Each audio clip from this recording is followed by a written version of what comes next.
auxiliar quem não estava presente agora à tarde ou quem quiser rever algumas questões. Primeiro assunto, eu vou começar a abordar perguntando quem aqui é ativamente religioso, né? Estou falando assim que vai para a igreja, seja católico ou protestante, e é um membro assíduo, né? Quem aqui é religioso praticante, viu? Todo mundo pode ter religião, mas ser um religioso na prática é diferente. Quem aqui é membro de uma igreja ativamente? Essa é qual igreja, Fernanda?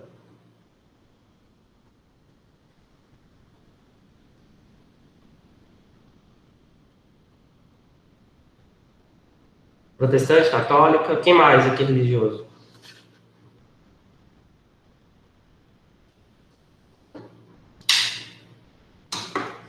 Tem alguém católico aqui que é praticante?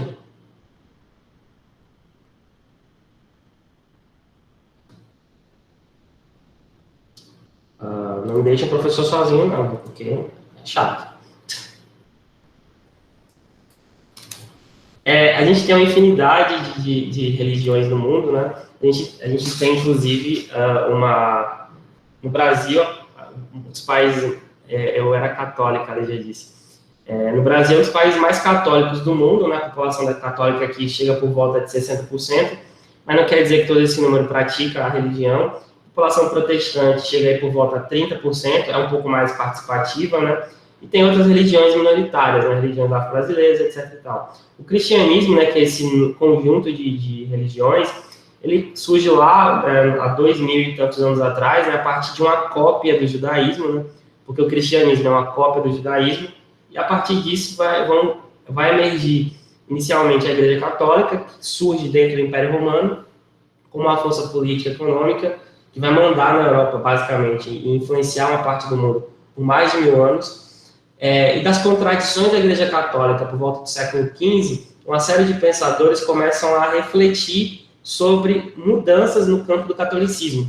Vou mostrar o trecho de um filme, vou exibir primeiro, naturalmente.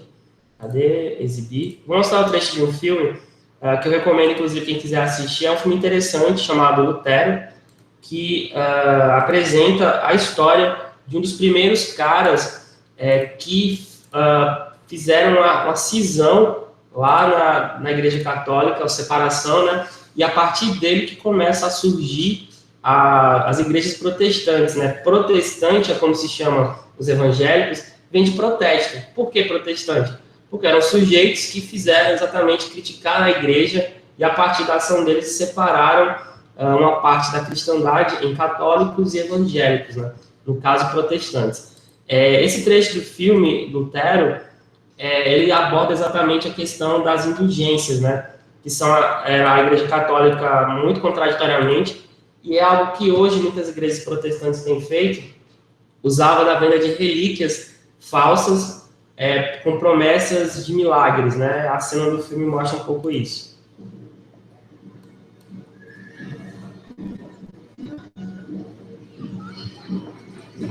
Não exiba o painel enquanto não surgir o fogo.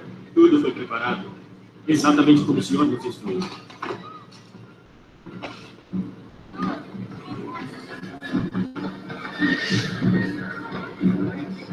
Esses são cidades no interior da Europa, né? Onde padres e pessoas da igreja chegam e tem peregrinações, etc. E eles usam os desejos do povo, né? Uma série de elementos teatrais, de venda de indulgências, né? As chamadas indulgências, influenciando usando a má fé para influenciar as pessoas. E é isso que o Martin Lutero não concordava. E isso que fez a igreja separar. Ao povo de Utrecht. Alguém aqui já queimou a mão no fogo? Sabe, um dedo atingido pelas chamas para atormentá-los a noite inteira, não é assim?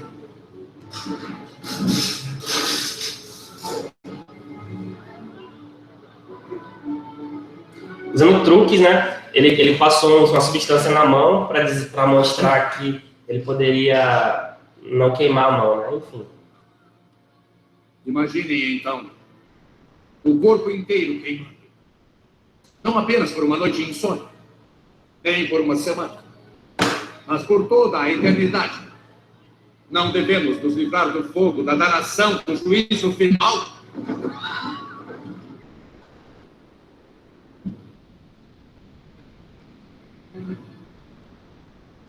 Esta noite, o Papa, o vigário de Cristo, irá lhes dar um presente que irá salvá-los desse fogo.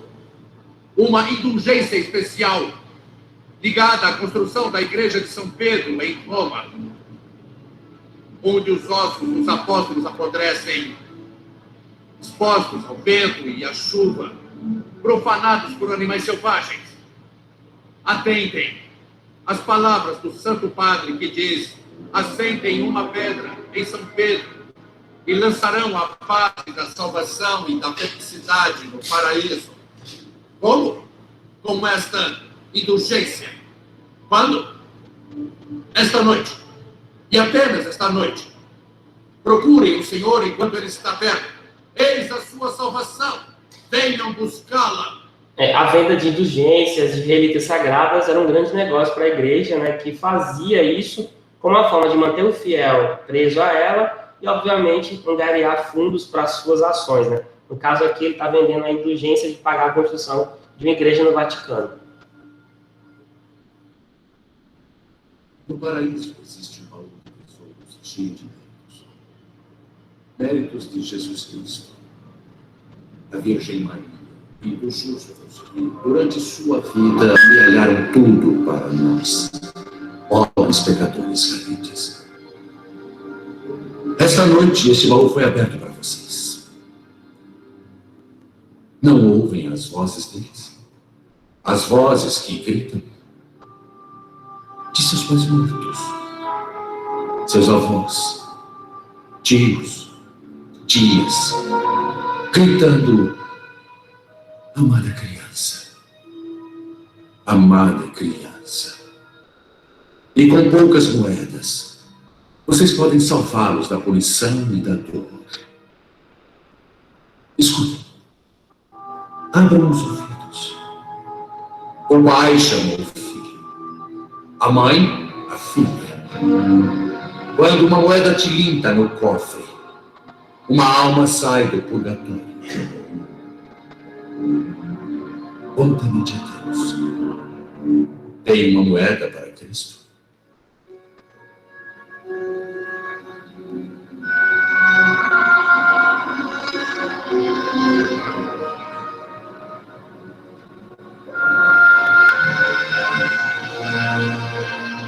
Mãe gentil,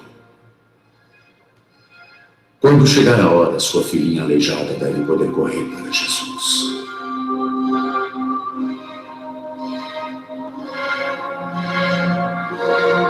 Meus sábios auxiliares estarão disponíveis para escrever seus nomes ou o nome de um ente querido, vivo ou morto, aqui. Seu passaporte para as alegrias celestiais do paraíso.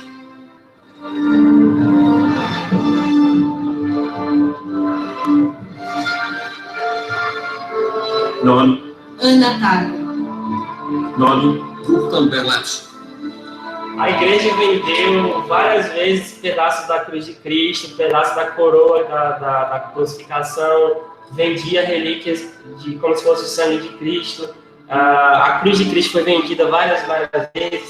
Criou uma série de relíquias falsas, né? Inclusive o Santo Sudário, que é uma relíquia que está em Roma, possivelmente pode ser falsa. Né? Então, a igreja era usada de falcatrua, não era toda a igreja, obviamente, né? Mas uma parte importante do clero utilizava desses artifícios em relação à questão de angariar exatamente. A igreja virou um grande negócio, ela deixou de ser uma fé importante e virou um negócio político-econômico, né? Que influenciava milhões de pessoas e manipulava, né?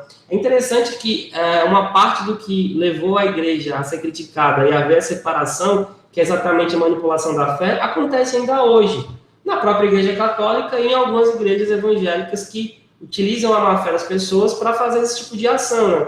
A gente tem um monte de pastores e padres que são, a gente pode utilizar a palavra picaretas da fé, né? Elas manipulam a fé das pessoas e separam, você às vezes não consegue enxergar a bondade no que eles falam. Então, essa reforma protestante, né, ela criou igrejas separadas da igreja católica, cada igreja com autonomia. É por isso que quando você olha para o protestantismo, você tem várias igrejas, não existe um líder só, então cada igreja tem a sua liderança, né? Existe uma maleabilidade na criação das igrejas protestantes, que está na origem delas, né? Cada igreja é autônoma.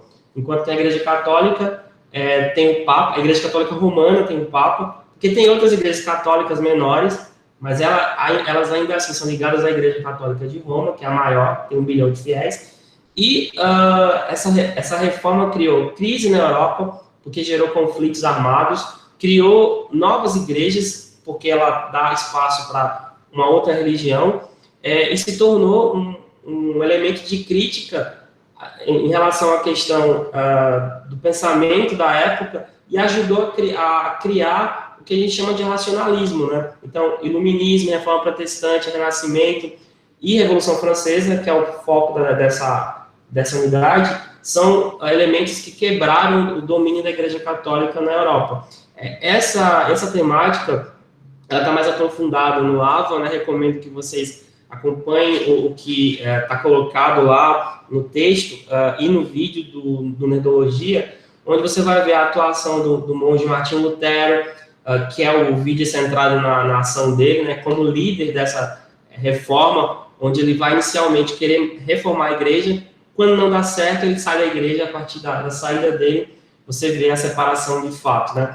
Para a gente ver como ainda a disputa católicos protestantes no mundo ela existe. A gente tem, por exemplo, né, na Irlanda do Norte, essa matéria foi de 9 anos atrás. A Irlanda do Norte é parte do Reino Unido, né? E lá tem uma comunidade muito forte de católicos e protestantes, quase meio a meio no país. E acontece isso de vez em quando lá, confrontos entre os grupos, né? Esse na capital da região, né? Isso aí foi em 2011, mas já foi muito pior, né? Com grupos armados lutando, atentados terroristas, tem bairros lá, bairros católicos, bairros protestantes evangélicos, onde não existe uma passagem fácil. Então, você não vai circular com tranquilidade no bairro protestante ou ser católico. Casamento entre católico e protestante também é muito difícil. Então, até hoje a gente vê a disputa religiosa estar presente no mundo. É claro que aqui tem um componente político, né? A relação da Irlanda do Norte com o Reino Unido, né? Mas a gente vê que a religião ainda ela serve para colocar as pessoas umas contra as outras. Ao invés de unir, elas acabam separando, né? Então, a gente está nesse ano aí, 2011, a gente ainda hoje tem, né, esses confrontos de base religiosa entre católicos e protestantes, que na verdade deveriam se unificar, né? Essa outra matéria aqui é de 2013, né? Vê a relação política presente, né? A bandeira do Reino Unido na mão do povo, a polícia atacando. Os protestantes, eles são a favor da Inglaterra, os católicos são contra. Então tem todo um confronto também de base política por trás da disputa religiosa lá na Irlanda do Norte. E é muito violento. Só em 95 eles começaram a fazer a paz, né? Esses são as passeatas que acontecem. Então tem passeatas católicas e protestantes que vão para as ruas, passando em todas as ruas. E aí tem, nesses dias, quando é passeata protestante, os católicos costumam ficar em casa. Quando é passeata evangélica, os protestantes, os católicos ficam... Desculpa, quando é passeata católica, os protestantes ficam em casa e vice-versa. Então, a gente tem... ainda está muito visível o confronto, né? Não é uma sociedade pacificada. Isso, religião... Vocês sabiam dessa... Quer pedir para avisar que ela vai... Ok, beleza. Vocês sabiam desse confronto aí, histórico, entre protestantes e católicos lá na Irlanda do Norte?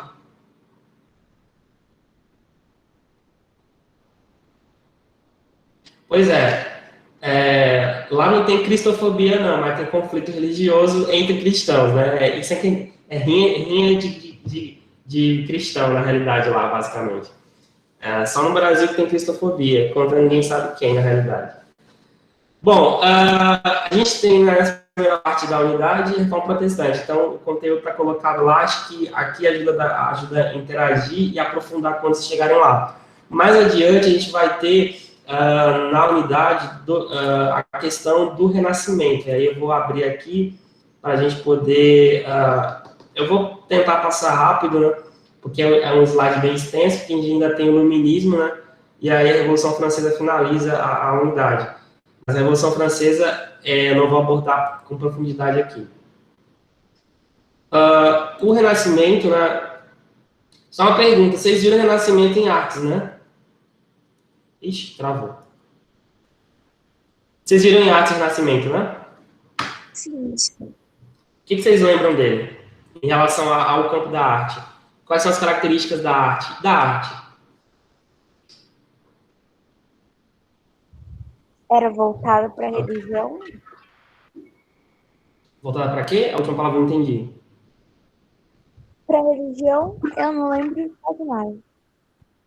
Não voltada para a religião, mas ela tem um foco diferente. Não que ela anulasse a religião, mas ela tem um foco um pouco distinto, né? Esse quadro aqui é muito conhecido, que é a Afrodite, né, do Botticelli, né? A gente tem uma mulher, é porque o quadro não está em um plano aberto, né? Mas é uma mulher que está, acho que dá para ver aqui.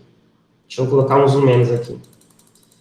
A Afrodite é uma deusa da mitologia grega, né, greco-romana. No caso, Afrodite é o nome romano, ela é grego, Vênus é o nome romano. Ela está sendo jogada, né, do mar para a terra pelos ventos, né, aqui no lado esquerdo, e lá no lado direito ela está recebendo as roupas. Esse quadro ele tem uma continuação, né, o Papa Francisco aqui. Ele tem uma continuação. Acho que é a Sagração da Primavera, Botticelli. A Primavera. A continuação desse quadro é essa daqui, ó, que é, acho que dá para ver, aqui. Copiar o endereço da imagem, colar a imagem. Pronto, aqui. Aqui a gente tem a própria deusa já vestida, acompanhada de outras entidades, né, as graças, Mercúrio, os ventos presentes aqui de novo na direita, e lá em cima o Cupido, que é filho dela. Então, é uma continuidade, você tem que ler esse quadro nessa continuidade de onde vem, né, do lado do mar até a terra. Então, a primavera é a época do florescimento, da fertilidade, por isso que a Afrodite, ou Vênus, além de ser a deusa da beleza, ela é a deusa da fertilidade, né, a deusa onde se fazia pedidos para engravidar, etc. Isso na mitologia greco-romana. Então, a gente tem uma referência muito forte no Renascimento a esse mundo greco-romano, que é a base do pensamento deles, né. Vocês conheciam esse quadro, obviamente, né? Só estou perguntando aqui por homem como centro, antropocentrismo, exatamente, Lígia. Exalta Nivaldo, o lance do corpo ser humano, beleza? Vocês conheciam aquele quadro, os dois? Conheciam? São quadros eu acho muito bonito, inclusive, nossa.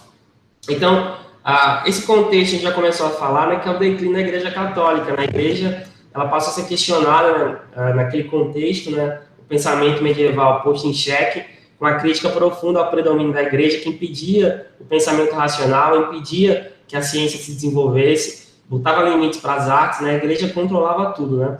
Há um aumento das cidades do comércio, né, a Europa começa a invadir terras estrangeiras, as Américas, e outros objetos de consumo aparecem, né? E a burguesia vai ascender, né? E ela que vai ser a grande patrocinadora do Renascimento. Então, é um contexto de mudanças sociais, culturais, políticas muito profundo na Europa e religiosas, com a questão do Renascimento, ao lado do Renascimento, da Reforma Protestante.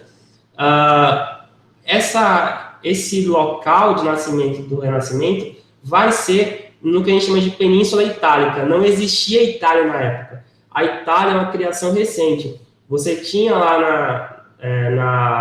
na Península vários países diferentes, né? Reinos, né? Ligados à França, à Espanha, reinos autônomos, regiões da Igreja Católica, né? Os estados pontifícios. Então, as cidades, por exemplo, Veneza, que era uma república, ela é um dos centros do Renascimento, né?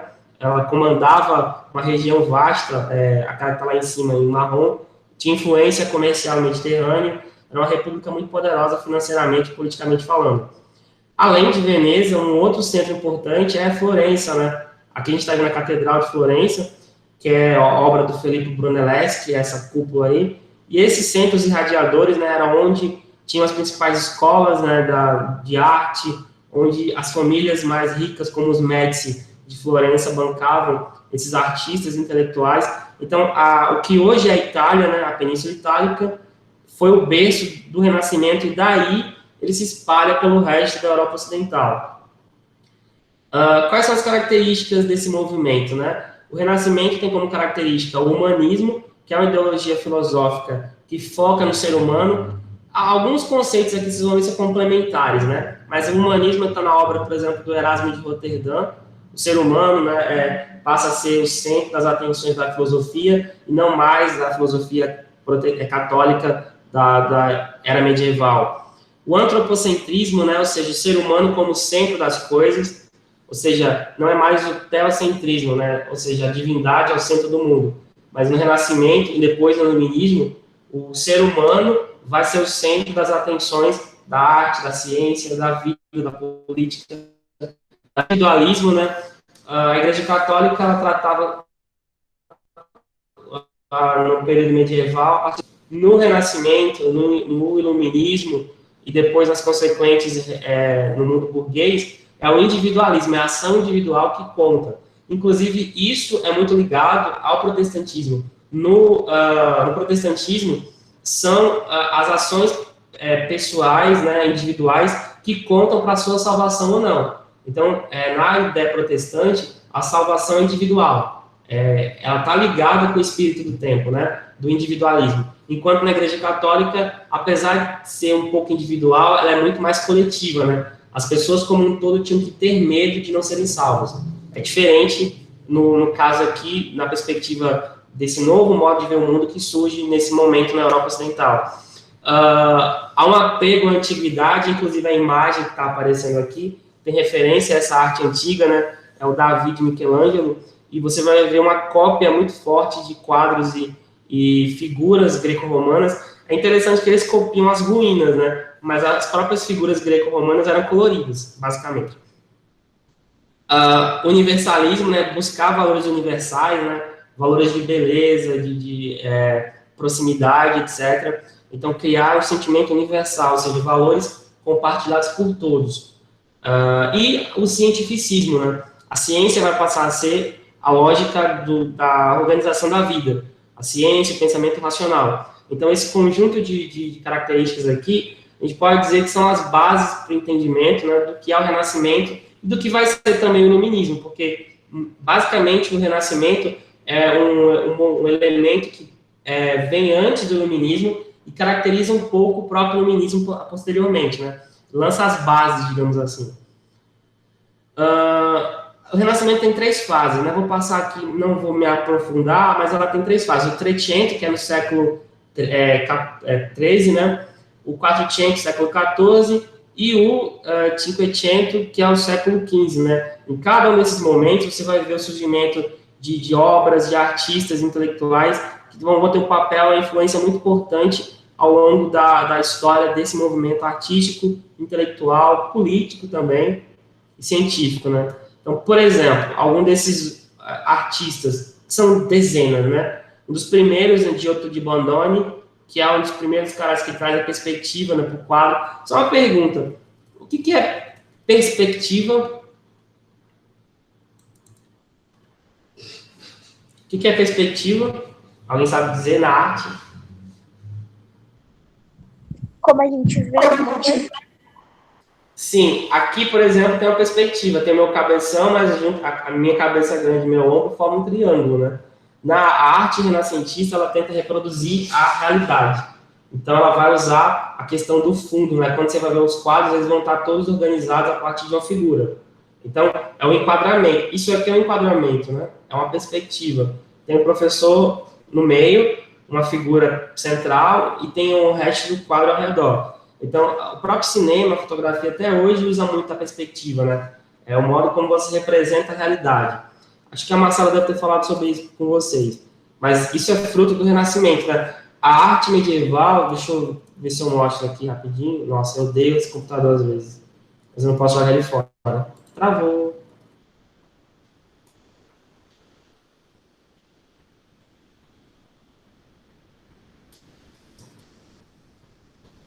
Gente, tá travando mais do que cracudo. Ó, a arte medieval, ela é chapada, né? Não é chapada de droga, não. Isso aqui tá melhor. é aquela coisa sem preenchimento, né? Não tem perspectiva, as imagens são disformes, uma maior do que a outra, não existe, por exemplo, a tentativa de representar o real. É uma arte muito exagerada, acho que é uma palavra que pode ser utilizada. Diferente do Renascimento, né, que vai ser uma arte que tenta reproduzir o real. Pois é, Nivaldo, basicamente só tem figuras religiosas. No Renascimento elas ainda existem, mas tem uma diferença que a gente vai falar daqui a pouco. O Giotto é conhecido pelo Beijo de Judas e a Lamentação, então os 2 quadros mais famosos dele. O Brunelleschi, né, que é um arquiteto, o cara simplesmente retorna com a arquitetura romana, trazendo... A gente vê a imagem de Florença, aquela catedral que vai aparecer daqui a pouco, é uma catedral, a cúpula foi a obra dele, né? Ele reproduziu as cúpulas da Roma Antiga. Uma mulher, ou seja, é interessante que quando fala de arte, a gente quase não vê pintoras, mas tinham muitas pintoras do Renascimento. Essa é uma das menos conhecidas, mas hoje ela está sendo mais enfatizada por conta das pesquisadoras da arte, né? A Artemisia Gentileschi. Ela é já do final do Renascimento e ela se desenhava bastante, inclusive. Ela tem muitos autorretratos. E ela tem uma característica da pintura que é exatamente o chiaro escuro. E ela foi a primeira mulher membro da Academia de Florença. Então, é uma artista que quase ninguém aborda, porque tem a ideia de focar na obra dos homens, basicamente, mas a Artemisia é uma das muitas artistas do Renascimento e de outros movimentos artísticos que tem um papel muito importante, né? Para você ter ideia, no século XV, ela foi a primeira mulher a entrar na Academia de Arte de Florença, que é o equivalente, mal comparando, é como se ela entrasse na seleção brasileira de futebol, porque quase não se aceitavam, na verdade, não se aceitavam mulheres, né? Mas ela mostrou capacidade, talento e entrou, né? E aqui o pai, né? O pai tá um dos mais conhecidos, o Da Vinci, além de pintor, escultor, intelectual, cientista, sujeito extremamente conhecido, né? Conhecido pela Gioconda, né? Mona Lisa, A Última Ceia e vários esboços científicos que ele fez ao longo da vida. Dissecava cadáveres, né? Tem um papel importante na ciência. E aqui é uma das obras mais conhecidas, né? Não dele, de um Michelangelo Buonarroti, né? Que é o Teto da Capela Sistina, onde basicamente tem as figuras religiosas, mas aqui cada uma dessas figuras são estudos de anatomia. Então, inclusive, você vai ver referências a órgãos do corpo humano, por exemplo. Isso é de corpo militar, pelo amor de Deus? Não vou atender, não. A gente vai ver muita referência à obra do corpo humano, né? Ou seja, a questão desenho de igreja. Olha a homofobia, viu, Anivaldo? O Leonardo da Vinci possivelmente não era gay, sim. Porque tem relatos, né, da época mostrando muitos desses atores, eles tinham relacionamento com o homem, na verdade, né? Então, por exemplo, aqui tem essa imagem aparece depois, mas tem um órgão humano aí. Qual é que aparece? Quero ver se vocês descobrem.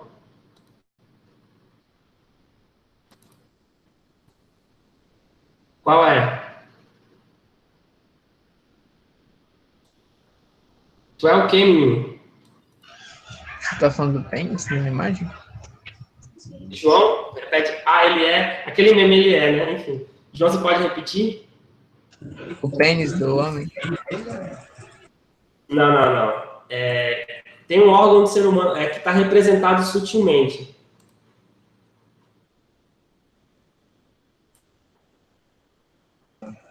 Pensa, mulher? Não sei. Olha o cérebro aqui, representado na figura divina. Está presente aqui. Tem outro aqui. Tem outro órgão presente de modo sutil aqui. Não vai aparecer. Cadê? Não vai aparecer completo. Que droga. Aqui tem os intestinos, mas tem um que aparece o pulmão. Aqui, esse daqui. Aqui está o pulmão, ó, nesse detalhe da Capela Sistina. É um pulmão humano. Então, o Michelangelo, ele usou várias... o cara só desenha colorido. Não, pelo amor de Deus. Porque a questão, inclusive, essas figuras são você vê que é exagerado, né, os músculos, né? eles faziam vários e vários exercícios de anatomia, dissecando cadáveres, desenhando pessoas nuas. Inclusive, muitos dessas pessoas que estão aqui representando Deus, os santos, são pessoas conhecidas deles, né? Tipo, por exemplo, o Michelangelo pintava muito garoto de programa. O Botticelli representava muito a prostituta, que é aquela que aparece lá no Afrodite. Ela é uma prostituta, basicamente. O centro exatamente, o centro é o corpo do ser humano. Está presente aí antropocentrismo, cientificismo, toda a lógica daquilo que a gente viu lá está presente nessas obras. Mesmo sendo a representação era símbolo de beleza piu-piu. Sim, o piu-piu pequeno. Na Grécia Antiga não se representava um órgão sexual avantajado para catamanga. Era basicamente o órgão sexual de criança, porque o órgão sexual masculino adulto era considerado feio. Então, eles representavam o órgão sexual feminino. E feminino não, né? Masculino infantil. E aí, essa influência veio para o Renascimento. Então, é por isso que a gente vai ver todas essas obras com esse corpo humano representado de forma que mescle o adulto e o infantil, né? Especialmente no órgão sexual. Então, essa é uma das mais bonitas obras, inclusive, a Capela Sistina. Aqui é o Beijo de Judas, né? Vê que ainda é uma obra de transição do Giotto, porque ela ainda está um pouco chapada, a perspectiva não está tão forte, mas já tem a presença do humanismo e da tentativa de reproduzir o real, né? O Judas está atacando lá o beijinho no Cristo aí. Uma outra obra conhecida, essa é uma das minhas favoritas, essa é do Rafael Santos, na Escola de Atenas, que divide na tela em dois lados e também uma referência ao cérebro humano. Do lado esquerdo, do lado direito. A gente tem o Aristóteles e o Platão. O Aristóteles do lado racional, o hemisfério racional. O Platão, o hemisfério do sentimento, né, e não digo racionalidade, mas dos sentimentos, né?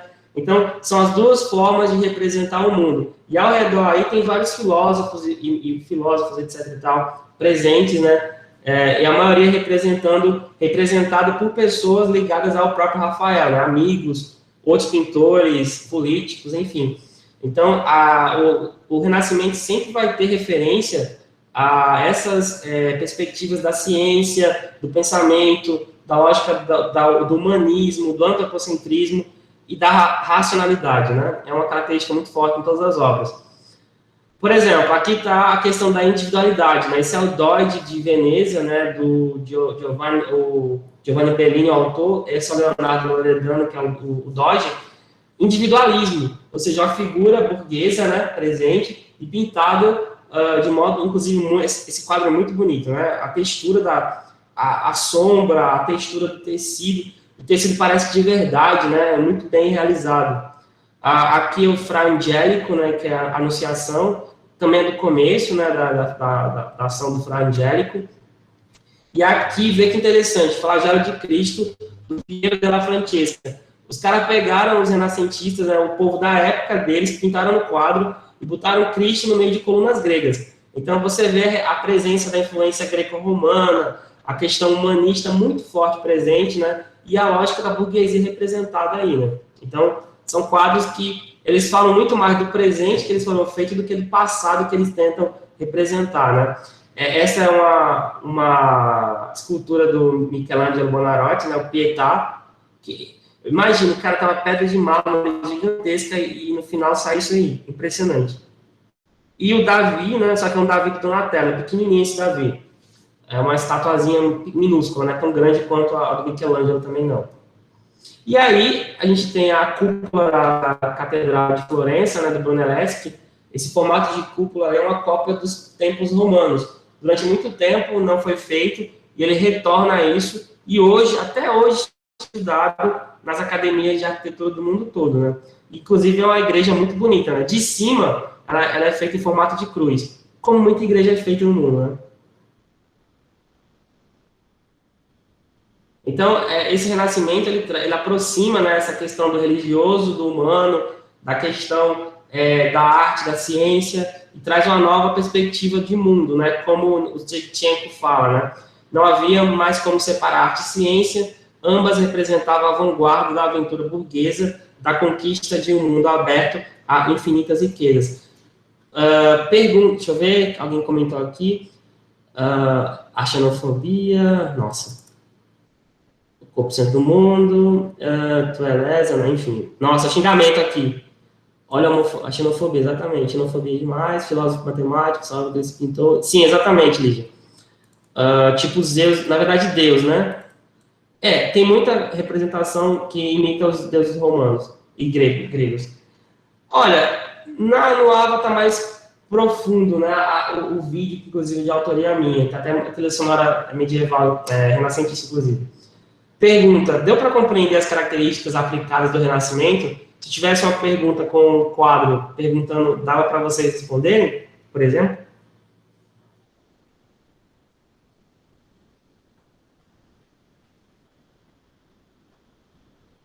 Cri, cri, cri, cri. Mas entenderam as características gerais, né? Essa é a minha intenção, na verdade.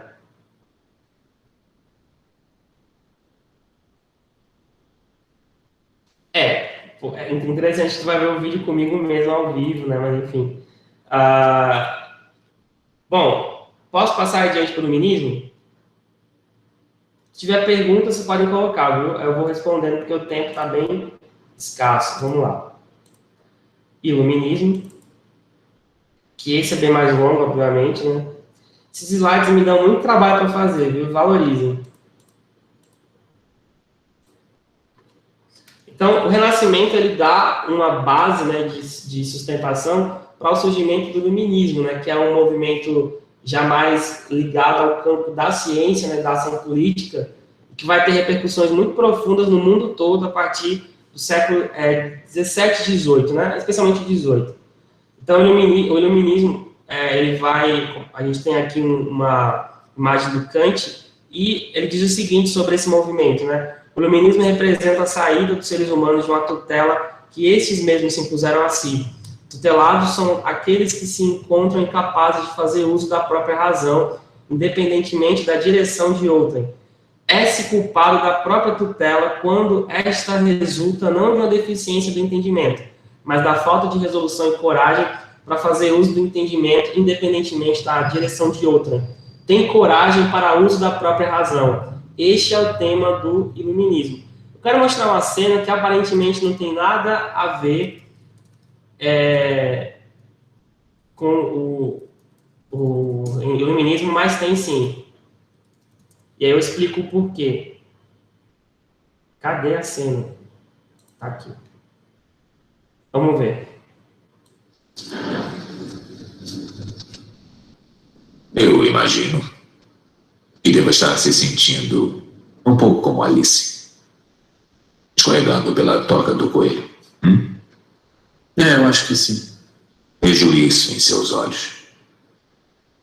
Você é um homem que aceita o que vê, porque pensa estar sonhando. Ironicamente, não está muito longe da verdade. Você acredita em destino, Neil? Não. Por que não? Porque eu não gosto da ideia de não poder controlar a minha vida. Eu sei exatamente o que quer dizer. Deixe que eu diga por que está aqui. Está aqui porque sabe de uma coisa. Uma coisa que não sabe explicar, mas você sente. Você sentiu a vida inteira que há alguma coisa errada com o mundo. Você não sabe o que é, mas está ali, como uma farpa em sua mente, deixando-o louco. Foi essa sensação que o trouxe a mim. Você sabe do que eu estou falando? Matrix? Você quer saber o que é Matrix? Matrix está em toda parte. Está à nossa volta. Mesmo agora, nesta sala aqui. Você a vê quando olha pela janela ou quando liga a televisão. Você a sente quando vai trabalhar, quando vai à igreja, quando paga seus impostos. É o mundo que acredita ser real para que não perceba a verdade. Que verdade? E você é um escravo, Neo. Como todo mundo, você nasceu em cativeiro. Nasceu numa prisão que não pode ver, sentir ou tocar. Uma prisão para a sua mente.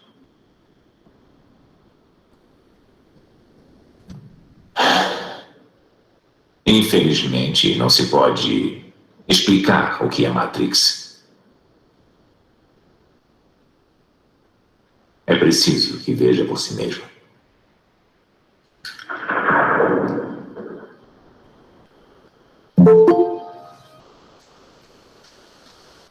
Esta é a sua última chance. Depois disto não haverá retorno. Se tomar a pílula azul, fim da história. Vai acordar em sua cama e acreditar no que você quiser. Se tomar a pílula vermelha, fica no País das Maravilhas. E eu vou mostrar até onde vai a Toca do Coelho.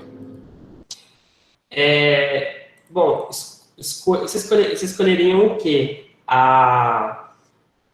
Deixa eu ver... Beleza. Vocês escolheriam o quê? A pílula azul ou vermelha? O que é menos dolorido? Você pensar sozinho ou você deixar os outros pensar por você? Tem uns pequenos revoltados presentes na sala. O que é mais fácil? Tem esse detalhe, a mãe sempre diz isso, né? E quando você é a pessoa que dá droga pro estranho, o que ela diz? Enfim. No caso aí, pessoal, o que é mais fácil? Pensar sozinho ou os outros pensarem por você? Eu estou usando a cena do Matrix como essa reflexão mesmo, em relação ao iluminismo. O iluminismo, ele pregava o pensamento individual e o pensamento autônomo. É muito mais fácil os outros pensarem por você, a ideia vem pronta. E a gente está vivendo hoje um momento de crítica ao iluminismo. Quando você vê a galera, por exemplo, o movimento do WhatsApp de você compartilhar acriticamente sem ler, quando você vê o surgimento da galera criticando vacina, criticando a ciência, duvidando da chegada do homem à lua, do ser humano, na verdade, criticando a questão de o povo acreditando em terra plana, que era como a igreja dizia que a terra era antigamente, a gente está tendo um momento onde aparentemente a tecnologia desenvolveu-se tanto, o cara cria internet para o tiozão boomer postar meme de mamadeira de piroca como verdade. Ou então o povo hoje dizer que aquele negócio que mede temperatura afeta a glândula pineal no cérebro. Então a gente está vendo um momento que aparentemente é muito contraditório. As pessoas estão preferindo tomar pílula azul ao invés de tomar pílula vermelha. E o iluminismo, ele nas suas entrelinhas, a gente pode usar como metáfora, ele colocava para você tomar a pílula vermelha. O pensamento autônomo, o pensamento individual, a lógica da racionalidade. Quando Kant fala, tem coragem para o uso da própria razão, esse é o lema do iluminismo, é basicamente a lógica de que você, enquanto ser humano, tem que ter a audácia de pensar. Então, quando você abdica de pensar, você perde a característica que durante séculos as pessoas lutaram para a gente poder ter, que é o pensamento liberto, né? O pensamento sem estar na caixinha, né? Então, essa Europa Ocidental, né, que é onde o iluminismo surge, ela vê várias mudanças. A gente já falou isso anteriormente, né? O comércio muda, novos arranjos econômicos, questionamento da igreja, né, com o Renascimento. A gente tem horizontes abertos com a invasão da América também, que influencia bastante. E as vozes dissonantes, né? O Renascimento traz uma voz no campo da ciência e da arte, e a Reforma Protestante critica o pensamento da igreja. Então, aquele mundo que a igreja criou estava em frangalhos. Um novo mundo estava surgindo. Não que o mundo da igreja sumiu totalmente, mas ele diminuiu muito de espaço. No lugar que ele deixou espaço, o pensamento racional ocupou, que é exatamente esse pensamento que o iluminismo traz a partir da lógica do pensamento científico. De início, muita coisa do iluminismo era quase mágica, né? Tinha aquela questão da busca da pedra filosofal, de você enriquecer, né? A alquimia, né? Que é a pré-ciência. Esse quadro aí do Joseph Wright mostra um alquimista trabalhando na busca pela pedra filosofal, que é a pedra que liberta o conhecimento, né? E o iluminismo tem como base, né, uma série de questões já colocadas, inclusive, sobre o Renascimento, mas é uma forma de pensar o mundo, que igualdade perante a lei, ou seja, existia uma desigualdade entre nobres e pobres, os nobres tinham privilégio, os pobres não tinham, eles queriam igualdade para todos, a razão acima de tudo, a igreja dizia que a gente não podia pensar sozinho. Já os iluministas diziam que a gente tem que pensar sozinho. O anti-absolutismo, né, que é combater o poder dos reis, muito embora alguns iluministas eles ainda eram absolutistas, e vai ter uma relação muito grande, né, e grave entre iluminismo e absolutismo, a gente vai ver mais adiante. O livre mercado, né, que é poder comercializar com rapidez, e a liberdade política. Então, essas características aqui, elas ampliam, né, a questão do antropocentrismo, da questão do racionalismo científico, e trazem para o dia a dia essas questões, né, que vão mudar a forma de pensar e de agir das pessoas a partir do século 17, 18 em diante. Quem são os precursores desse movimento, né? A gente tem o Francis Bacon, que é um filósofo de origem inglesa, que vai trazer uma série de críticas ao pensamento da igreja, né, que é o pensamento escolástico. Ele vai ser autor do Método Experimental, que é um dos livros base do pensamento científico e do método científico, né? Uma das frases conhecidas dele é saber e poder. O René Descartes, né, que é um matemático, ele foi o criador do pensamento cartesiano. Vocês já viram Descartes na matemática, né? Sim ou não? Mas pensar sozinho vai ser libertador, não que eu pense. Dá trabalho demais, exatamente. As pessoas são alienadas e ignorantes porque não buscam conhecimento de verdade, exatamente, Yasmin. Pois é culpa do Descartes, né, a questão do cartesianismo. Ele é o cara que vai criar simplesmente a base do método científico, é o método dedutivo, né, que você vai duvidar para buscar a resposta das coisas. E uma das frases mais conhecidas dele é penso, logo existo, né? Apesar de ele nunca ter abandonado a religião, mas ele era um sujeito racional. Um dos outros nomes, John Locke, né, que é mais do campo da filosofia e da economia, ele vai ser um autor de livros sobre o Estado, sobre a ação dos sujeitos, etc. Ele vai defender que o Estado deve garantir os direitos das pessoas e é o pai do liberalismo econômico e político, né, que é a ideologia hoje dominante no campo da direita. Contraditoriamente, ele vai ser o cara que vai ser lido pelos revolucionários estadunidenses na independência dos Estados Unidos e pelos revolucionários franceses na Revolução Francesa, assim como outros filósofos franceses também. Outros nomes desse momento, o Montesquieu, que é o autor do Espírito das Leis, o cara que combateu o absolutismo e criou a teoria que até hoje rege a nossa vida. O poder é dividido em três no mundo, quase todos os países. O judiciário, o executivo e o legislativo, né? Ele que cria essa teoria de dividir o poder. É tirar o poder do rei da nobreza e dividir na sociedade. Então, até hoje, os países seguem essa divisão de poder, porque cada poder se equilibra e vigia um ao outro, né? Então, a gente, no Brasil, tem o STF e os tribunais, que é o poder judiciário, as câmaras de vereadores, de deputados, Senado, Câmara de Deputado Federal, que é o poder legislativo, prefeito, governador, e a anta do presidente, que é o poder executivo, né? Que é basicamente essa divisão que a gente tem na lógica do mundo político até hoje. E o criador é esse cara de nariz estranho aí, o Barão de Montesquieu. Você sabia dessa lógica aí? O Montesquieu, o Barão de Montesquieu, aula do Décio. O Décio falou sobre isso?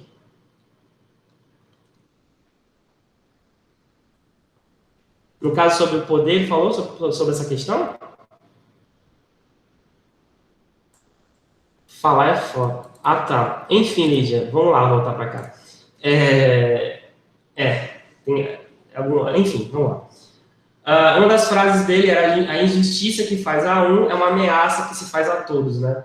Então, ele pregava a igualdade das pessoas, né? Não é, o nobre não é melhor do que o pobre, nem o burguês. O nobre e o pobre e o burguês têm que ter o mesmo direito, pelo menos na tese, né? A gente sabe que muitas vezes não acontece na prática, mas só estar na lei é importantíssimo, porque garante você poder lutar por aquele direito. E o mundo moderno, hoje, né, um dos criadores do como ele é construído é o Montesquieu, não tem como. Outro nome, esse sujeito peruca engraçado, né, o autor de Carta aos Ingleses, que vai trazer para a gente uma série de críticas à igreja, né? Diderot, ele vai... Não, volta para cá. Ele vai trazer para a gente, por exemplo, o preconceito é uma opinião não submetida à razão. Só uma dúvida. O que seria o significado disso? O preconceito é algo que existe porque não foi submetido à razão. Como é que a gente pode explicar essa fala?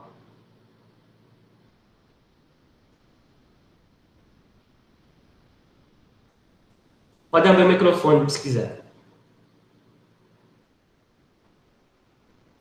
É tipo, quando a gente pensa, mas, tipo assim, fala uma coisa ou pensa algo assim, só por uma opinião que a gente tem meio que rápida, assim, sem se aprofundar sobre algo, sobre o conceito. Uhum. E se você submete à razão, você pode mudar de opinião. Lembrando que opinião não é conhecimento. Conhecer. Ah, então não sei mais. Não, tá correto o que você falou, tá correto. Você falou, tá correto. Mas só que é aquela coisa, tem gente que fala, a pessoa fala a coisa mais absurda do mundo, né? Aí fala, mas é a minha opinião. Eu geralmente penso, pega essa opinião e enfia, enfim. Aí eu falo, não, opinião não é conhecimento, isso é preconceito. Há um limite ali entre a liberdade de expressão e o preconceito. Tem gente que confunde as duas coisas. Eu já ouvi, tipo, eu não tenho problema nenhum com gay, mas eu tenho até amigos gays, né? Enfim. É por aí que as pessoas pensam. Então, as pessoas gostam de esconder o preconceito delas atrás da opinião, né? Mas essa opinião, se ela for colocada sob a luz da razão, ela expõe o preconceito. Então, é por isso que é importante a gente sempre pensar no que a gente fala e sempre rever nossas ideias. Será que o que eu penso é uma coisa válida e uma coisa que está baseada na verdade, ou é baseado em preconceito ou em nada que é racional? Então, a gente sempre tem que balancear e analisar o que a gente fala. Fazer aquela velha revisão, né? É igual um carro velho, né? Nossa cabeça. Ela sempre tem que ser revista, né? O Voltaire propôs um novo contrato, né, social, buscando consenso, né? E ele foi um dos caras que influenciou muito o romantismo, né? Por exemplo, ele escreveu um livro chamado Cândido, que foi copiado por aquela novela agora há pouco, do Eitamundo Bom, aquele personagem Candinho, se baseou no livro do Voltaire, né, o Cândido, né, que era um personagem inocente, puro e tal, que inclusive acho que até a novela ela tem um pouco disso, né, o personagem tem essa inocência, né. O Voltaire, ele é um dos criadores do romantismo exatamente pelo modo como ele construiu, né, os personagens nos livros dele, que ele fazia ficção para falar da filosofia. Ele é um dos mais radicais, inclusive, do iluminismo, porque ele dizia que todo o poder vem do povo, né? Isso é uma coisa muito radical para a época. E criticava fortemente a propriedade privada. Então, de todos esses iluministas aí, na verdade, iluministas, ele era um dos mais radicais. E esse conjunto, né, de pensadores, passar adiante com todo o tempo, a natureza fez o homem feliz e bom, mas a sociedade deprava-o e torna-o miserável, né? É uma das frases conhecidas dele, que é como se todo mundo nascesse bom, mas a corrupção vem da sociedade. Eu tendo a concordar com isso, viu? Não existe bebê ruim. Pode ter bebê feio, mas bebê ruim não. Na perspectiva de hoje, ele seria um comunistão, né? Mas ele que entrava naquele embate com o Kant, de que o Kant não achava que as pessoas nasciam do bem, e, tipo, que não era assim, que todo mundo... Kant tinha uma visão ruim das pessoas, na verdade. Ele tem uma visão pessimista. Mas não somente ele. Se for observar, o ser humano, ou a gente vai amar o ser humano ou odiar ele, né? Porque o ser humano tem umas coisas muito bizarras, assim. As pessoas têm uma tendência à maldade, talvez, quando crescem. A criança faz maldade sem noção. Quando ela vai crescendo, ela vai aprendendo, deixando a maldade de lado. Agora, tem gente que permanece com a maldade ao longo da vida toda, porque aquilo acabou sendo natural. Então, eu ainda fico em dúvida, mas ainda creio que as pessoas são boas quando nascem, e a partir do momento que você é criado, você vai aprender ou não preconceito. Eu acho que esse embate dos dois aí tem muito a ver com essa questão da natureza humana, né? Será que a gente é bom 100% do tempo?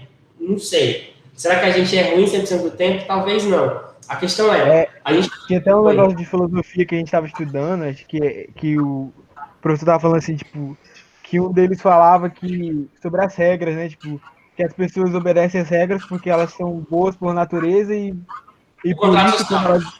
quando elas viam as regras, ela já era uma coisa natural dela. Exatamente. O meio faz o homem, nesse sentido. Mas aí ele fala o seguinte: para a gente poder viver em sociedade, tem que ter um contrato, que é onde a gente define as regras, né? Se não tem contrato, a gente está fadado à barbárie. Que é o que acontece hoje. A gente está tendo governantes que estão fazendo uma crítica ao contrato social vigente e está tendo a barbárie. Estados Unidos é isso com aquele idiota do Trump, o Brasil é isso aqui com o Bolsonaro, e aí não é uma questão de esquerda e direita, não, porque o Bolsonaro é um ignorante, e aí ele está sendo responsável por uma série de problemas que a gente vai ter no futuro, porque ele está quebrando todo o contrato social que existia no Brasil. Então, assim como o Trump faz nos Estados Unidos. Então, a lógica aí se tem as regras definidas que definem o que é certo, o que é errado, o que é bom e o que é ruim, eu não concordo, por exemplo, que a pessoa tem o direito a ter uma arma em casa. Qualquer pessoa. Não pode ter. É perigosíssimo demais. Então, a gente tem que ter noção de que, às vezes, o ser humano precisa de regras para que não caia no vire a uma selva jogado aos animais, né? Que é isso que essa galera quer que aconteça. Esse iluminismo foi espalhado, né, pela imprensa, pela impressão de livros, né? A gente tem aqui um quadro mostrando, no quadro do Jean-François Troyes, que mostra uma leitura de Molière, né, que é um teatrólogo, e as pessoas compravam livros, né, passaram a ler, e essas ideias foram se espalhando pela Europa, nos salões literários, nas festas literárias, os livros circulavam entre as pessoas trocavam cartas entre si, debatendo os filósofos, os iluministas, os gregos. Então, a imprensa, né, a facilidade de imprimir livros, ela ajudou a espalhar a ideia iluminista. E, por exemplo, uma relação do iluminismo na política vai ser esse conceito de despotismo esclarecido, né? Que os reis vão passar a ver que o iluminismo pode ser um problema, mas pode ser uma solução também. E aí vão se apropriar do iluminismo, né? Adaptando ele para a lógica da sua ação política, né? Para diminuir as críticas ao seu governo. E aí, esse contexto do despotismo esclarecido é uma criação do próprio Voltaire, inclusive, né? Que os reis tinham que ser estudados para não ser ignorantes, não ser monarcas ruins. E aí, fazer reformas para diminuir as tensões sociais. O Francisco José é um exemplo disso, né? Um dos reis lá da Áustria, e a imperatriz lá da Rússia, Catarina Grande, foi uma das representantes desse iluminismo, desse despotismo esclarecido na nobreza, né? O auge, né? Nossa, ficou igual o meme, né? Do despotismo esclarecido, essa figura aí que poderia muito bem estar em RuPaul's Drag Race, eu acho, aquela série lá das drag queens que se fantasiam, tá? Porque o rei da França, né, o Luís XIV, o Rei Sol, governou por 63 anos e foi um cara que lançou tendência, né? O salto alto, por exemplo, foi uma criação para ele, né? Ele se vestia de modo muito exagerado, né, com ouro, com essas roupas que a gente está vendo aí, e o Estado sou eu, né? Ele se colocava como o centro do poder. Então a gente vê que mesmo o iluminismo trazendo a crítica ao absolutismo, o absolutismo construiu um caminho que usou o iluminismo para permanecer ainda no poder, né? Bruno, o iluminismo, ele é tipo o comecinho, assim, para acontecer, tipo a Revolução Francesa, essas coisas. Sim, ele vai ter uma influência muito grande, porque a gente tem várias correntes iluministas, né? Então você vai ter o iluminismo mais radical e o iluminismo menos radical. Então a gente vai ver essa influência quando chegar na Revolução Francesa, que vai ter dois grupos de um lado. Os radicais vão virar os jacobinos, que é a esquerda, e do lado da direita, os girondinos, que são os reformadores, os menos radicais. Então, se a gente botar lá na última consequência, o próprio iluminismo vai ser o berço das ideias de esquerda e de direita do mundo hoje. De lá que vem essas duas correntes, né? Na essência mesmo. E aí, inclusive, é uma das consequências do próprio iluminismo, na questão, né, da consolidação da vida burguesa, os burgueses mandando no mundo, né, desde o Renascimento, bancando a arte, a política. A igreja teve poder limitado, o iluminismo fazia críticas à igreja também. O reconhecimento científico e cultural, o analfabetismo falou forte em mim, faltou o L ali, e o ponto e vírgula. O despotismo, isso foi pro vídeo, inclusive, eu só prestei atenção agora, nossa, que maravilha. O despotismo esclarecido, né, que é os reis se apropriando do iluminismo para governar, e as revoluções políticas, né, a Revolução Francesa, principalmente, a independência dos Estados Unidos, a influência iluminista, as dependências nas Américas, a influência iluminista, a Revolução Industrial tem um pé no iluminismo e no Renascimento, por conta da questão da ciência, né, e da tecnologia. Então, a gente tem um movimento amplo, né, que vai desaguar na questão da Revolução Francesa, que é o tema final aí dessa unidade, né. Perguntas, observações e curiosidades, podem colocar aí. Vocês tomariam a pílula vermelha ainda?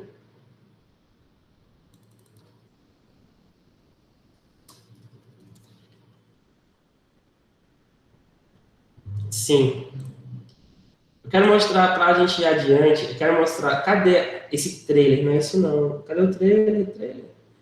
É um jogo da Ubisoft. Aqui. Na Revolução Francesa, a gente vai ver exatamente a aplicabilidade do pensamento que o Renascimento e o Iluminismo trazem. Inclusive, aqui é um trailer de um jogo da Ubisoft, né, que traz a questão da Revolução Francesa como pano de fundo.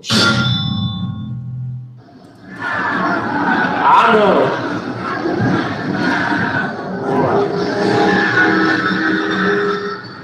A desperate people know nothing of mercy.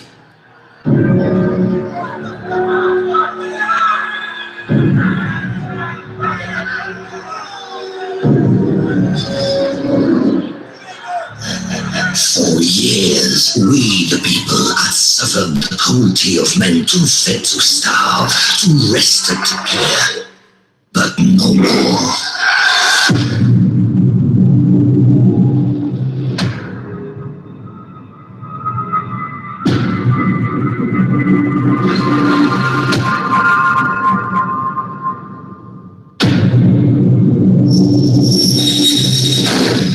La République had endured years of war and failed military campaigns. A play for power by kings who cared more for their legacy than their people. With the nation deeply in debt, the nobility carried on with their lavish lifestyles, ignoring our struggles and levying taxes upon us to shoulder the load for La France. We starved in the streets, tossed aside like rats. No longer would we be left to die. We formed a National Assembly for the Third Estate, our first step in the fight for independence. Yet, we never could have known the dangers that lie waiting. The National Assembly vowed for life. We were willing to do what was needed, violently, if necessary. We surged and stumbled. The taste of freedom and liberty fell upon each of our lips. When La Bastille fell, we grew hungrier, not for bread or for grain, but for justice. Even His Highness wasn't safe from our reach. For too long had he dismissed our threats. Let him try to ignore us now.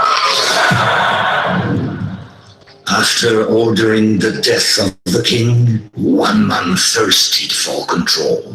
He claimed to represent the people against the monarchy, but was far more dangerous than any king. Maximilien de Robespierre.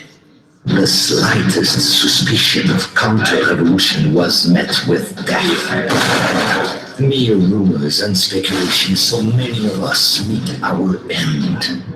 Families torn apart by Robespierre's reign. A reign of terror.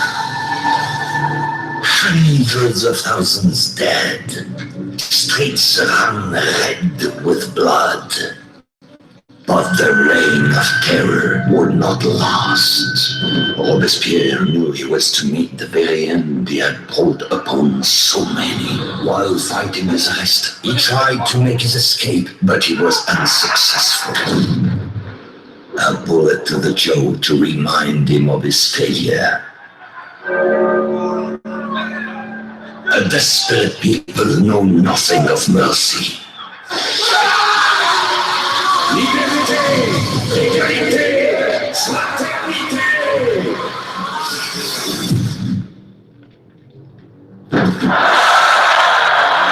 This is the history you know, behind the bloodshed and the guillotine. A different secret revolution awaited. Its story burning to be told. Bom, já que fiz o merchan da Ubisoft aqui, né? Queria ganhar o... Aí, quem quiser aprender história sobre qualquer coisa, é só jogar Assassin's Creed. Tem um jogo para cada parte da história, entendeu? É a melhor franquia de jogo que existe. Ela usa a história, obviamente, como pano de fundo, né? Tanto é que o próprio trailer coloca. Essa é a história que você conhecia, mas por trás dela, né? Ela por trás bota a ação dos personagens, né, da franquia. Mas é interessante, né? Tem alguns tem a Revolução Industrial como pano de fundo. Aparece que é o Karl Marx, inclusive, um deles. Esse daí eu não lembro qual é o ano, mas não é tão novo mais, não. Esse já é antigo já. Esse daí da Revolução Francesa. É do Renascimento, eu joguei. Tem sobre tudo. Sim, tá bonito. Porque ele é como se fosse a Irmandade, né? Por trás dos eventos históricos, né? Então, bom, eu vou ver se a Ubisoft deposita na minha conta depois desse merchanzinho. Mas vê, aqui trouxe um resumo, claro, se a gente passar pão na tela, o pão fica vermelho de sangue, a gente pode comer com café, né? Mas é interessante porque é bem feito, inclusive o autor, o Rob Zombie, né, que era um metaleiro, que também desenha história em quadrinhos, e também dirigiu filmes de terror. Ele pegou bem o espírito da coisa. A Revolução Francesa é um conjunto de várias revoluções, uma revolução burguesa, uma revolução da classe baixa, uma mudança política muito forte, e que mudou o espírito de uma época, né? E aplicou as ideias do Renascimento na prática. Eu vou tentar acelerar aqui por conta do tempo, e aí a gente vai conversando, até porque esse slide acho que é maior, inclusive, do que o do Renascimento. Antes de começar, quero mostrar uma musiquinha também, que eu tenho hinos favoritos, né? Mas o meu favorito é esse daqui, depois é o hino da União Soviética. Eu quero ver, esse hino aqui é da Cidadãos, formei-vos bataillon, formai seus batalhões, né?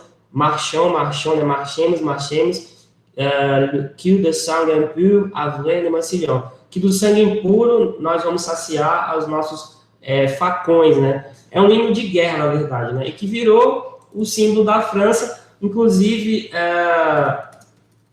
a França, todo julho, né, faz o Dia Nacional deles, né, que é celebrado a queda da Bastilha, né, que é uma data ligada à Revolução Francesa, que é basicamente esse desfile que acontece, né, na Champs-Élysées, que é a principal avenida de Paris, né? França celebra esse domingo su fiesta. O presidente da República sai no carro, vai para o palanque presidencial, recebe as Forças Armadas, e eles estão lembrando basicamente aqui a Revolução Francesa, né, que é o dia que as pessoas foram para as ruas de Paris, derrubaram uma prisão ligada à França, né, ao governo do rei, que é a Bastilha. Então, lá não tem data de independência, né, tem a data nacional, que é a queda da Bastilha, que é celebrada todos os anos. Esse foi ano passado, inclusive, esse ano não teve, né? Ele está no drone, isso é muito massa, inclusive. Esse foi ano passado. E aí você tem a parada militar, né, com as Forças Armadas na rua, na Champs-Élysées, lá atrás o Arco do Triunfo, né, que é uma construção do Napoleão Bonaparte depois. Então é muito simbólico, né? A Revolução Francesa, ela é a principal data da França hoje contemporânea, né? E aí recebe pelotão de vários países, né? O pelotão da Espanha, sempre convida um país para participar, né? Para ter uma ideia da importância, né, em 1988, só para a gente ir para o assunto, nossa, meu francês está péssimo, nunca foi bom, né, enfim, teve esse desfile militar, né, para celebrar os 200 anos da Revolução Francesa, nessa mesma avenida, foi feito um desfile militar, deixa eu acelerar aqui, porque um desfile para lembrar, né, dos 200 anos, foi feito à noite. Então, convidaram países do mundo todo para lá, né, para poder celebrar a Revolução Francesa, né, nesse grande evento aí de 200 anos. Começou com a própria França, né, e aí tinha pelotão dos Estados Unidos, Brasil, Índia, Rússia, China. Convidaram o mundo todo para a festa, na verdade. Então, para celebrar esses 200 anos em 1989, na verdade. As pelotões francesas, né? Inclusive, eu vi esse desfile inteiro uma vez para fazer um trabalho na faculdade. É muito bonito.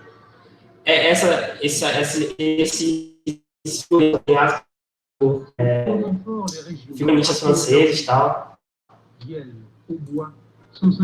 Os escoceses aí presentes. Aquela cena da mulher cantando um hino, a locomotiva. Tudo muito bem, na verdade. Impressionante. Assim. A cantora estava cantando esse hino na Marselhesa, né? No obelisco na frente da Champs-Élysées.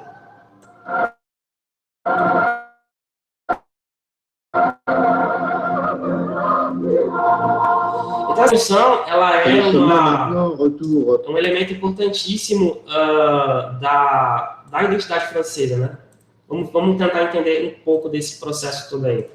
Então, a gente tem aqui na abertura o quadro, né, A Liberdade Guiando o Povo, né, do Eugène Delacroix, que é um quadro bem conhecido, né, que mostra... A França teve várias revoluções, né? A Revolução Francesa de 1789 foi uma delas. Depois teve a Comuna de Paris, enfim, mais de 68. A França tem uma tradição de protesto muito forte na história dela. O que aconteceu nesse contexto, né? A França ela vivia problemas, né? A revolução é um conjunto, né, de manifestações. Por isso que a gente pode falar são várias revoluções dentro de uma delas. Existia o grupo dos girondinos e dos jacobinos, né? Os girondinos são os conservadores e os jacobinos os mais radicais. A França vivia uma epidemia de fome, né? Guerras, ela se envolveu em vários confrontos na independência dos Estados Unidos, em guerras contra a Inglaterra, e quem pagava o pato era o povo, né? Então, além disso, na época, estava acontecendo uma mini era glacial, estava chovendo muito, muita neve, isso quebrou a lavoura, que gerou uma crise econômica e social muito grave, né? Porque as pessoas não tinham o que comer, porque não tinham plantado por conta do clima. E, além disso, o próprio iluminismo e a burguesia, em ascensão, influenciaram esse andamento aí, dessas mudanças na França, que é uma sociedade muito desigual, né? 84% eram os camponeses, operários e outros povos, os pobres, né? 13,5% a burguesia e 2,5% o clero e a nobreza. Ou seja, se você juntar aí burguesia e o povão, aí que o negócio piora, porque a sociedade francesa dividia-se em 3 estados, né? O primeiro estado, né, que era a nobreza, o segundo estado, que era o clero, e o terceiro estado, que era a burguesia, os operários e os camponeses. E era quem sustentava todo o luxo da nobreza e do clero, né? Então, essa crise foi se aprofundando e a nobreza e o clero não queriam perder privilégios, pelo contrário, queriam que os pobres continuassem a pagar os privilégios deles do mesmo jeito que era antes, mesmo durante uma crise profunda da França. E essa nobreza vivia, né? A gente tem aqui o rei Luís XVI, né? Que é o monarca da época, e a mulher dele, Maria Antonieta. Inclusive, como dica de filme, quem quiser assistir... Só um minutinho aqui. Deu uma travada aqui no negócio. Já volto.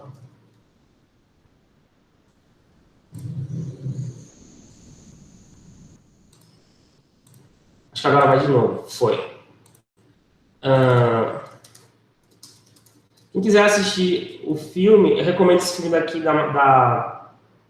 da Sofia Coppola, que estão vendo aí, pessoal? Só por curiosidade, voltou a aparecer aí? Deixa eu ver o que vocês estão me dizendo aqui. Sim ou não? Beleza. Quem quiser conhecer um pouco, claro, é um exagero, tá? O filme é muito bonito e fala dessa relação da Maria Antonieta com a nobreza francesa, né?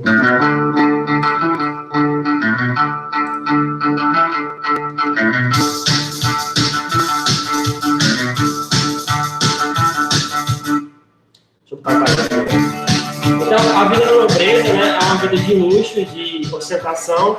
O filme se porta sobre isso, né, dos luxos, das festas, dos figurinos caros, dos gastos, né, da família real francesa, né. Inclusive, não vou falar do filme, mas ele mostra que era um mundo feito à parte, né? Que representada aí nesse filme, que a Maria Antonieta é feita pela Kirsten Dunst, que é a ex-Mary Jane lá da franquia do Homem-Aranha. E aí tinha uma relação bem complicada com o Luís XVI, né? Eles demoraram anos para transar, por exemplo, para poder fazer os herdeiros.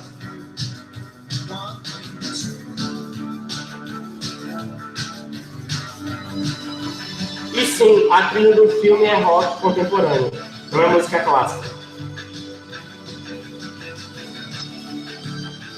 Ela botou o chifre no rei com esse cara aí no filme, digo logo.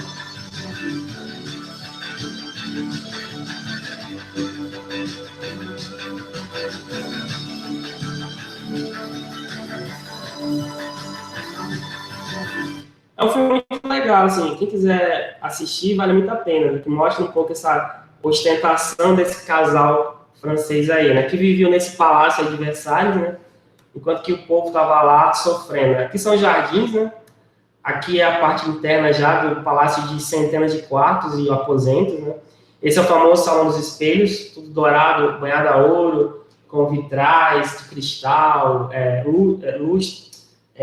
lustres e afins, né, mármore, afrescos. Então, a vida na ostentação, né, quase um clipe de hip hop.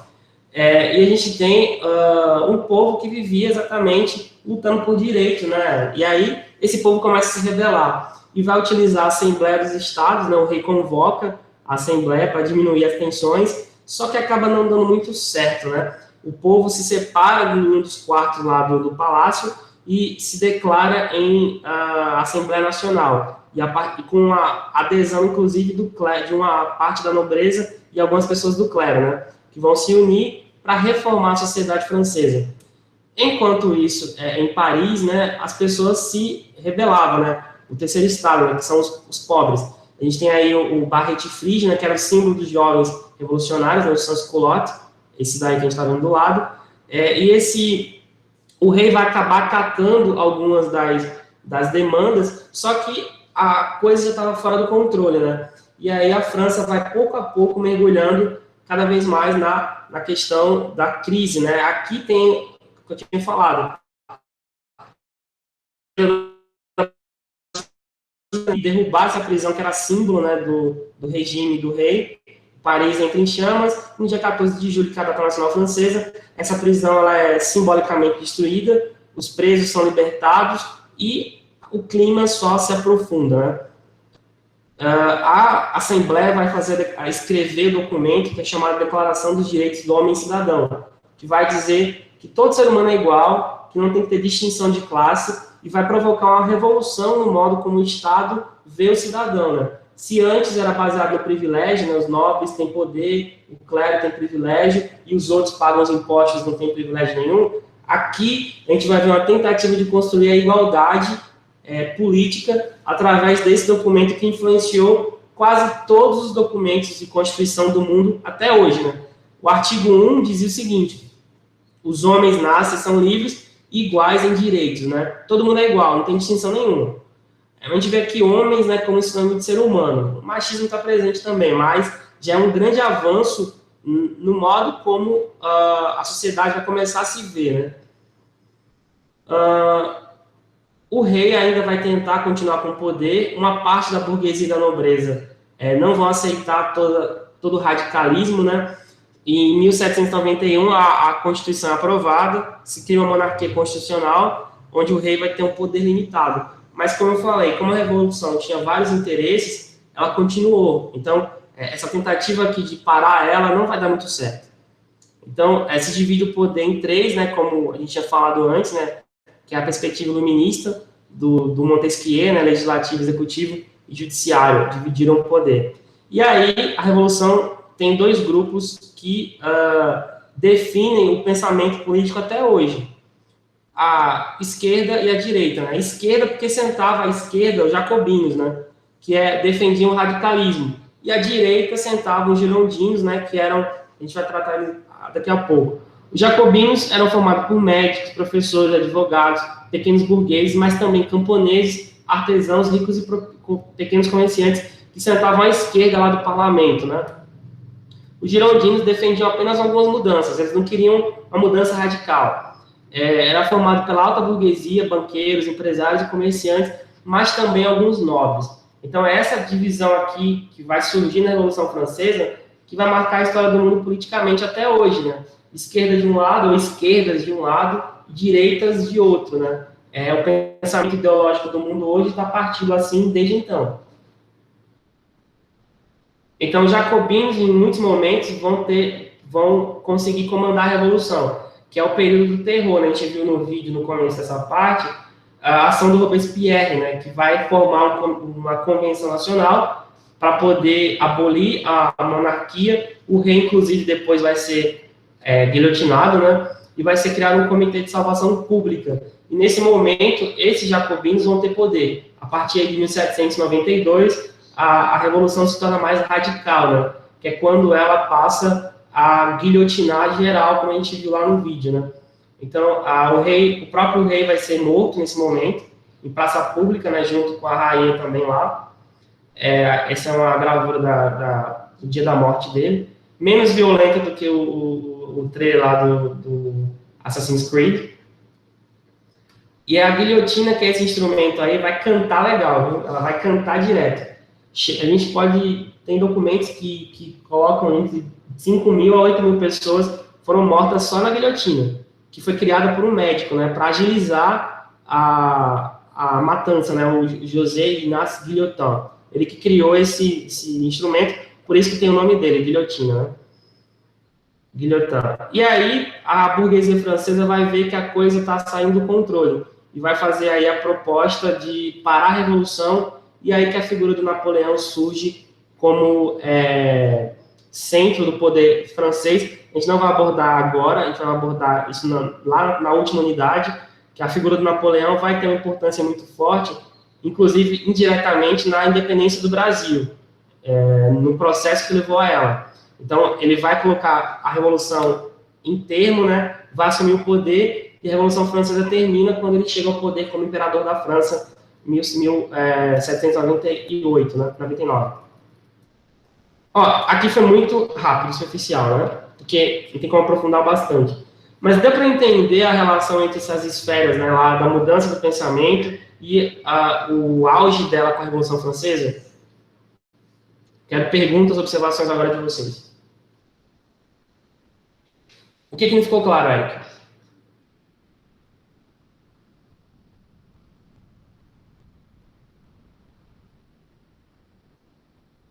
Pode falar.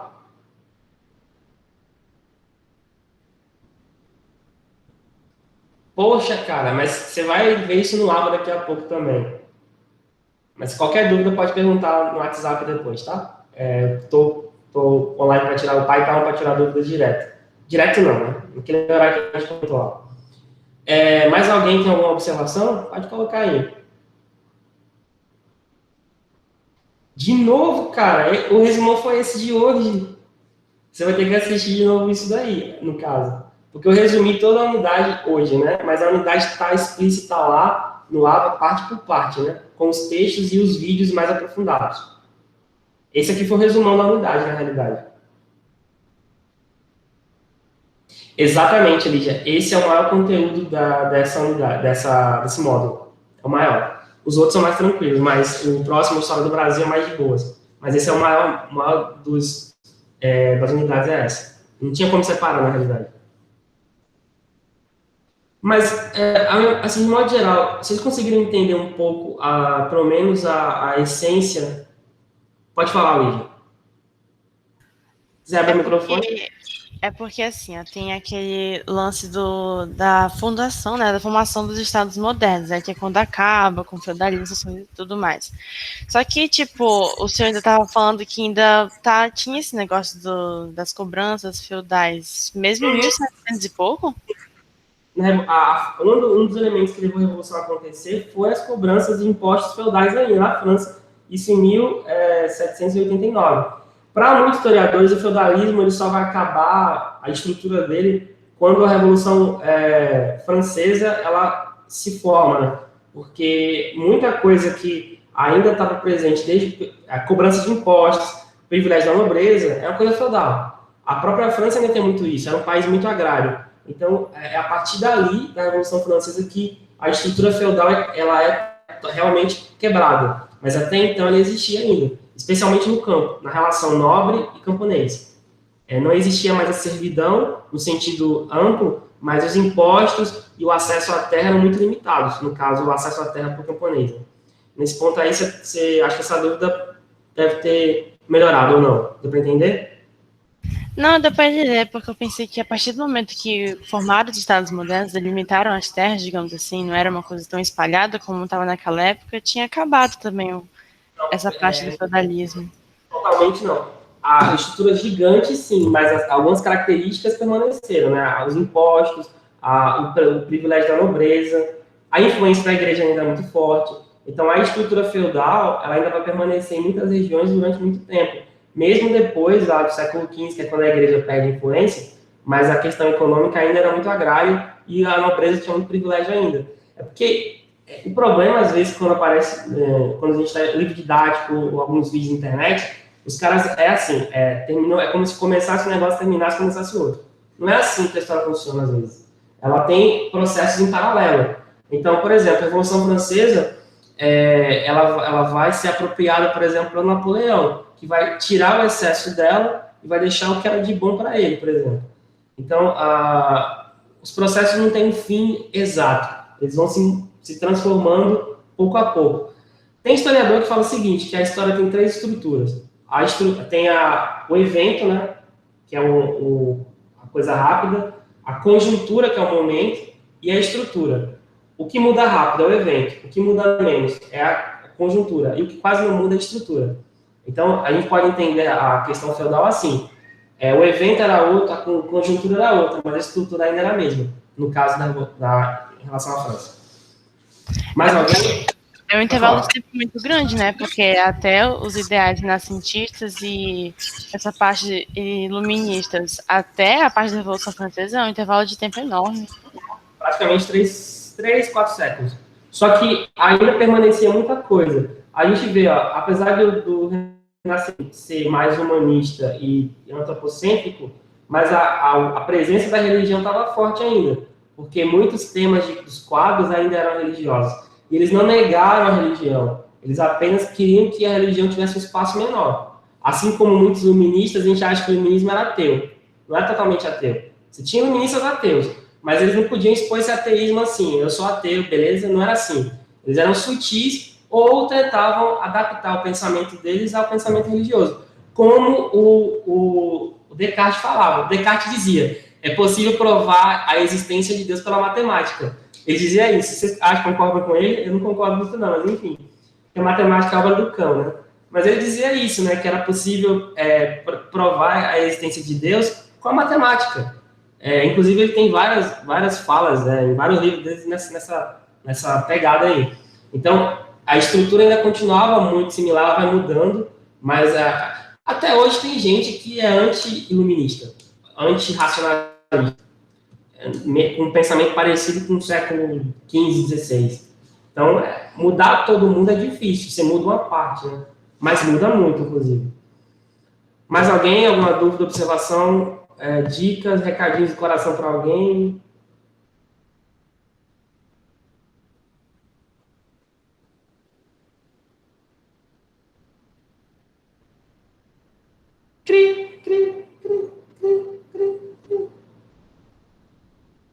Eu vou resolver a questão do exercício, tá? Depois eu tenho mais uma aula agora com outra turma, assim que eu terminar eu vou verificar isso.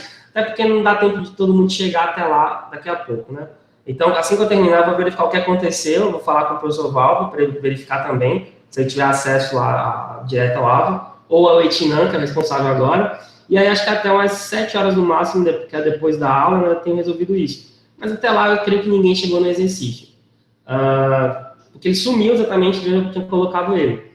Então, eu agradeço a presença de vocês. Qualquer dúvida, pode entrar em contato comigo, né, no horário que a gente estipulou na última aula. A atividade ela tem 20 questões. 15 questões. Exatamente dentro desses assuntos aí que a gente tratou hoje. Está muito fácil. Não deixem para fazer no final, né? Porque teve gente que deixa para fazer e aí perdeu, mas qualquer dúvida estamos aí. E semana que vem a gente retorna no mesmo horário, na verdade vocês vão ser 4 horas, né, porque eu vou inverter o horário da aula, com História do Brasil e Brasil Imperial, tá? A gente vai voltar para o Brasil, beleza? Qualquer dúvida estamos aí. Então, estão liberados. Boa tarde, boa noite, bom dia, e a gente se vê por aí. Quer dizer, se vê por aí não, que não pode, tem que ficar em casa. Para a apresentação. Eu que agradeço vocês pela presença também. Isso é importante ter aluno. Sempre